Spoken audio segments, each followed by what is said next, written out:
Hey everyone, welcome to Curious Bytes. I am Bhavna. I secured an All India Rank 2 in GATE Computer Science 2022. And here at Curious Bytes, we try to share insights, resources, study material, practice questions, and PSU notifications. Basically, everything you need to navigate through your GATE Computer Science journey.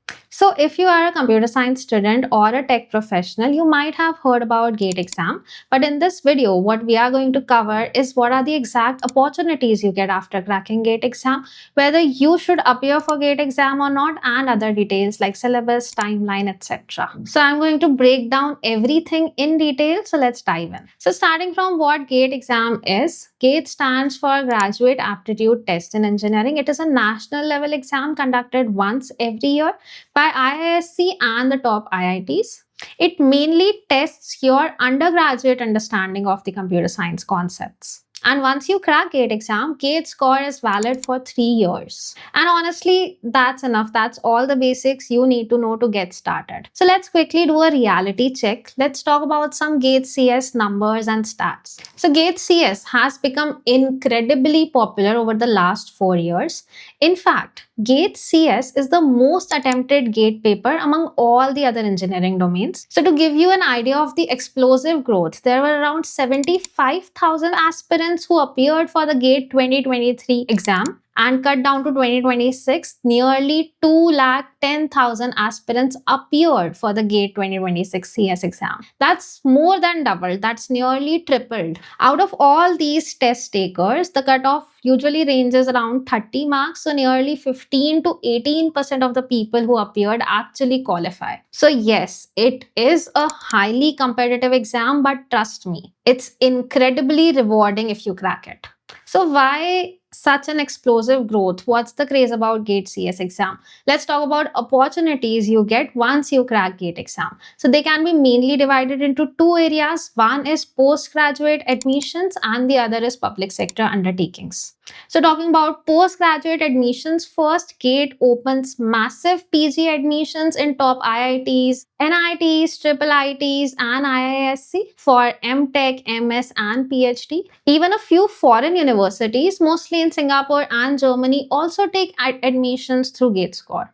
Second, it opens doors to the major public sector undertakings. Major Maharatnas and bodies like BARC and ISRO recruit on the basis of GATE scores. And we all know about it. PSU jobs offer great pay, unmatched job security and perks, and excellent work-life balance. So let's talk about eligibility now. Who can appear for GATE exam? So if you are third year student, fourth year student, or you have graduated already with a BTech degree, then you are eligible.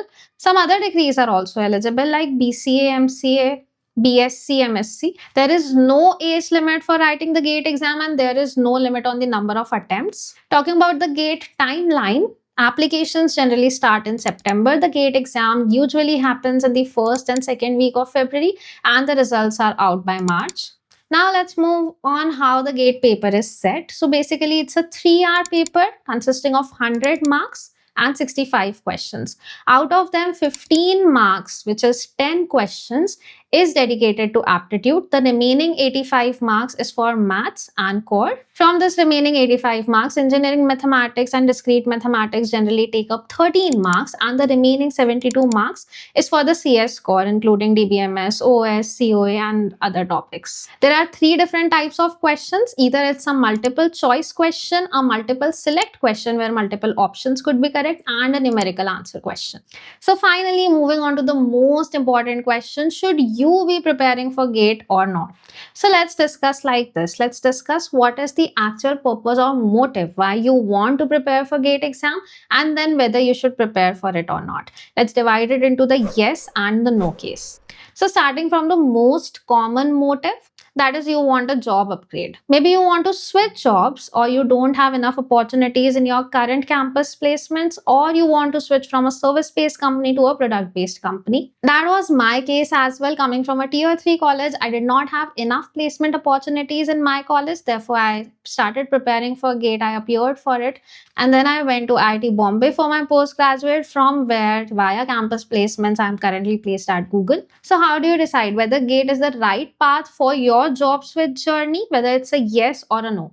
So here's the deal. If you are actually interested in studying the theory of computer science, and you like timed tests, you like appearing for competitive exams, and most importantly, you can dedicate time for GATE preparation consistently starting now till January, then yes, go for GATE.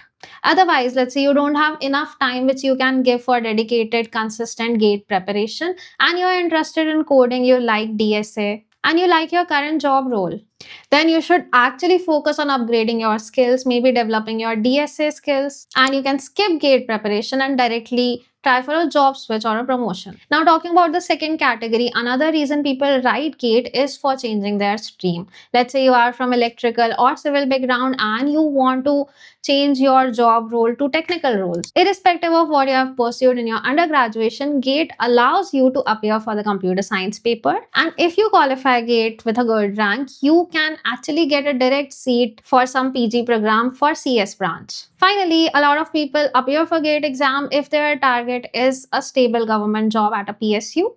So if you are in this category, again, you should definitely appear for GATE exam. There are a ton of PSU openings which hire directly based on GATE scores. And if your goal is PSUs, to make the tracking easy for tracking all the active PSU openings and recruitments which are coming, you can check them out in the Curious Bytes website, curiousbytes.in.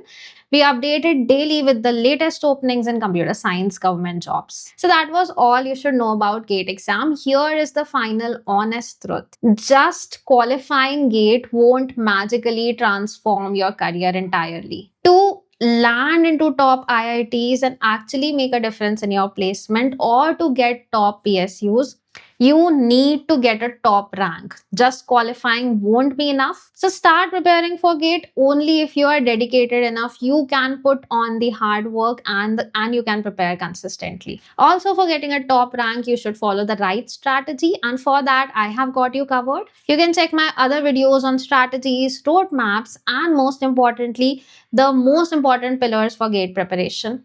Thank you for watching. If you liked the video, hit the like button, subscribe to the channel, and I'll see you in the next one. Bye-bye.